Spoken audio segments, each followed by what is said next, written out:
Medina की एक ठंडी और खामोश रात थी। आसमान तारों से भरा हुआ था और हर तरफ सन्नाटा पसरा हुआ था। लोग अपने घरों में सुकून से सो रहे थे, लेकिन उसी शहर में एक ऐसा इंसान था जिसे नींद नहीं आती थी। वो थे हज़रत उमर बिन ख़त्ताब रदियल्लाहु अन्हु। उनके दिल में एक अजीब सी बेचैनी थी, एक डर कि कहीं उनकी रियाया में कोई भूखा तो नहीं सो गया, कहीं कोई बच्चा भूख से रो तो नहीं रहा। यही सोच उन्हें रात के अंधेरे में गलियों की तरफ खींच लाती थी। वो अकेले चलते, हर कोने पर नजर डालते, हर आहट को सुनते। उसी रात चलते चलते उन्हें दूर से बच्चों के रोने की आवाज सुनाई दी।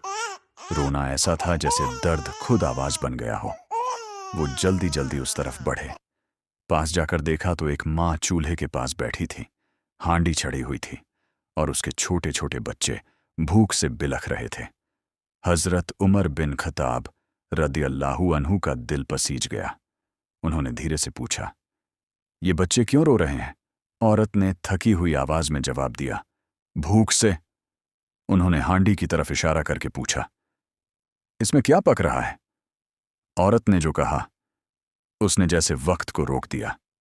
इसमें कुछ नहीं, सिर्फ पानी है। मैं बच्चों को बहला रही हूं कि खाना पक रहा है ताकि वो सो जाएं। फिर उसने आसमान की तरफ देखते हुए कहा, उमर हमारे हाल से बेखबर है। क़यामत के दिन अल्लाह उससे पूछेगा। ये सुनकर हजरत उमर रदियल्लाहु अन्हु के कदम वहीं थम गए।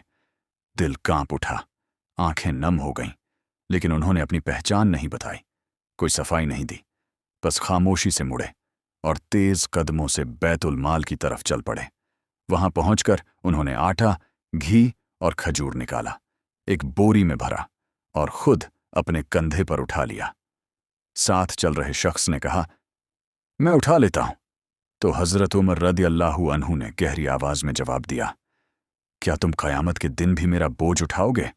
उन्होंने बोरी उठाए वापस उसी जगह पहुंचे, चूल्हा जलाया, अपने हाथों से खाना पकाना शुरू किया। आग को फूंक मार मार कर तेज करते रहे। धुआं उनके चेहरे तक भर गया, लेकिन वो रुके नहीं। जब खाना तैयार हुआ, उन्होंने बच्चों को अपने हाथों से खिलाया, एक एक कौर, प्यार से, सुकून से। धीरे धीरे बच्चों का रोना बंद हो गया। उनकी आंखों में चमक लौट आई। वो हंसने लगे, खेलने लगे, और वही जगह जो कुछ देर पहले दर्द से भरी थी, अब खुशी से भर गई।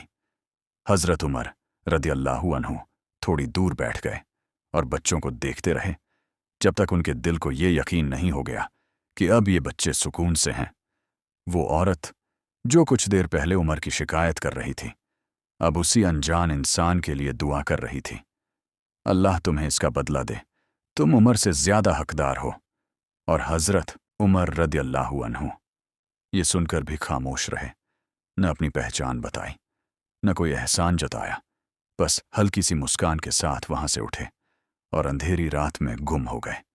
उस रात मदीना में सब सो गए थे, लेकिन एक खलीफा जाग रहा था, अपने रब के डर से, अपनी जिम्मेदारी के एहसास से, और शायद इसी वजह से आज भी उनका नाम सुनकर दिल को सुकून मिलता है।